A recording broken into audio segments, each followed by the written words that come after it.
Hello， 大家好，欢迎回到我的频道，我是 Grayson。我相信很多人都对 YouTube 的广告收入有这么一个误解，认为一个频道越多的影片观看量，越多的订阅者，就证明它会有越多的广告收入。其实并不是这样的，赚取广告费的多少和你频道里面有多少部影片、多少个订阅者、多少影片观看量，并没有直接的关系。有很多频道拥有10几万、20几万个订阅者，他们赚取的广告收入可能没有我这个1万多的小频道多。而有的频道只有2000、3000个订阅者，他们赚取的广告收入已经比我多了。这是由于一些因素造成的。所以今天这期影片，为了让大家能够更清楚的明白 YouTube 的广告收入是如何计算的，我就会带大家进入我的 YouTube 后台，给大家展示我频道里面观看量最高的前3部影片。其中1部影片的观看量为13万次左右，其他2部影片都在4万次观看量左右，让大家看看这些影片能够为我赚取多少广告费。如果大家好奇不同观看量的影片会有多少广告费的差别，千万别错过了这期影片。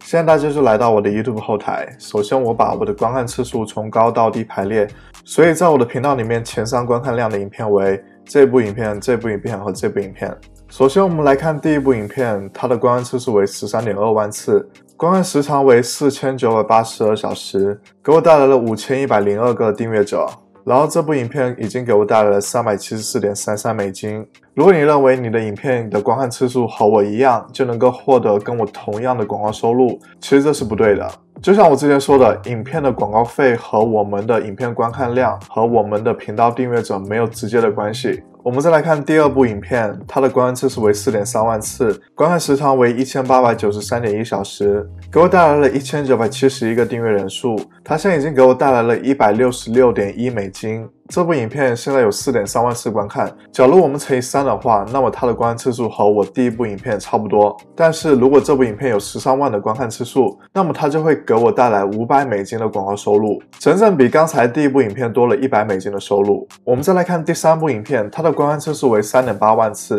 观看时长为1616小时，给我带来了1266个订阅人数，现在已经给我带来了118美金的广告收入。同样的，如果我们观看量乘以3，那就是等于12万次的观看次数，可以获得360美金的广告收入。虽然它的观看量比第一部影片的观看量少了1万次，但是他们还是能够获得同样的广告费。那么大家现在应该很好奇，如果影片的观看量不是最重要的决定因素，那么是什么因素决定了不同影片观看量会有不同的广告收入呢？首先我们点击收入这一栏，然后点击展开，在这里我们要重视3个数据。首先第一个就是估算收入，第二个就是 RPM， 第三个就是获利播放次数。例如我的这部影片，虽然它的观看次数为13万次，但是我的获利播放次数为10万次。因为观众在跳过广告时， YouTube 是不会获得广告收入的。这就意味着只有10万次的观看，观众是看了广告的。所以如果你觉得那些100万观看量的影片就会赚取非常多的收入，其实并不一定。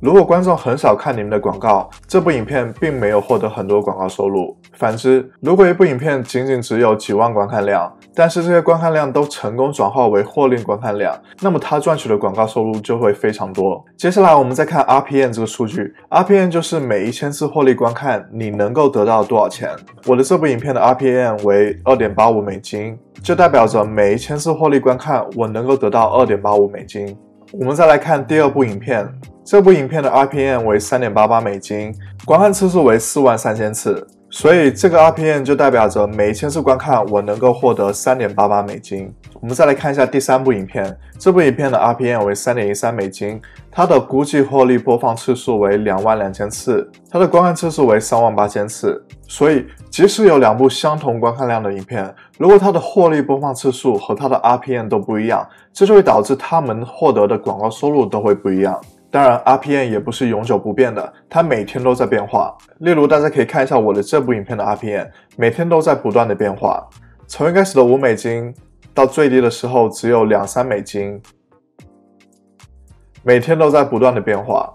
所以这也是大家要考虑到的因素，因为 RPM 每天都在变化，它就会影响你每天的广告收入。那么是什么因素决定了影片的 RPM？ 为什么有些影片的 RPM 会很高，达到了9美金、10美金，而有的影片的 RPM 却很低，只有2美金、3美金？我们是否能够控制 RPM？影响 RPM 的因素有很多，有些因素我们能够控制，而有些因素我们是无法控制的。其中2个最主要的决定因素是你的观众数据和你的影片内容，也就是你影片包含的关键词。例如那些美妆、生活、健身类影片的 RPM 就会和投资理财、赚钱类影片的 RPM 不一样。很遗憾，我们无法判断哪些关键词对应着多少 RPM。可能他们今天决定他们的广告 RPM 为$8，明天他们就决定他们的广告 RPM 为$5，这是我们无法控制的。另外一个决定因素就是你的观众数据，你的主要观众在哪里，他们是属于哪个年龄段的。有一些国家，例如美国、加拿大和欧洲的一些国家，